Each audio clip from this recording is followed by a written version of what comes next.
A French nuclear submarine glided silently through the depths of the Mediterranean. Inside, sonar operator Raid sat perfectly still, ears tuned to every sound beyond the hull. He had an extraordinary gift. Just by listening, he could identify the exact model of any submarine or destroyer and even tell which nation it belonged to. Before long, he picked up an echo from above.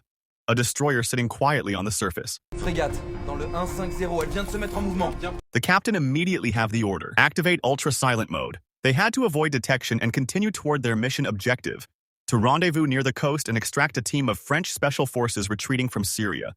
Everything was going according to plan until a strange, silent trace appeared on the sonar screen. Raid focused, carefully isolating the faint noise, but it was too quiet, too distorted. He couldn't tell if it was an enemy submarine or just a whale.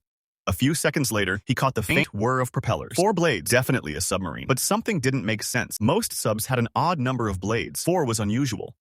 While Raid puzzled over the sound, the French commandos on shore were discovered by enemy troops and came under heavy fire. Desperate, they radioed for help, but the captain hesitated. He couldn't risk surfacing until Raid confirmed whether the sound belonged to a submarine or a sea creature. Under crushing pressure, Raid made the wrong call. Je déclassifie. Bien, non-sub, on peut y aller. Odette, confirmez le rendez-vous. Reçu, commandant. Move in and extract the team the captain ordered. The commandos dove into the water, swimming toward the sub's location, but they never saw it coming. A real 4-bladed submarine had been shadowing them from behind. At that close range, the sound was unmistakable. Raid's heart sank. It wasn't a whale, it was an enemy sub. And it was already too late. The unknown submarine had transmitted their position to an Iranian destroyer. Sirens blared through the Titan.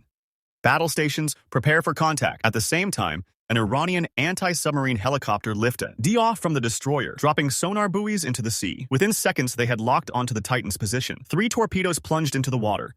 Explosions ripped through the depths, rocking the sub violently, but miraculously, it avoided critical damage. Systems came back online. Still, the enemy helicopter hovered above, ready to launch a second strike. With death closing in, the captain made a bold decision. If we're going down fighting. He ordered the Titan to surface, fully exposing themselves to the enemy, and prepared to take out the chopper with a rocket launcher. The Titan broke the surface. The captain climbed the conning tower, hoisted the launcher onto his shoulder, and took aim at the incoming helicopter. But the safety latch jammed. The helicopter was almost overhead. Shoot the latch!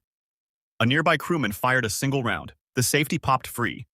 The captain pulled the trigger. A rocket streaked through the air and slammed straight into the helicopter's fuel tank. A massive explosion lit up the sky. The enemy chopper burst into flames and crashed into the sea. Moments later, they picked up the stranded French commandos and completed the rescue mission.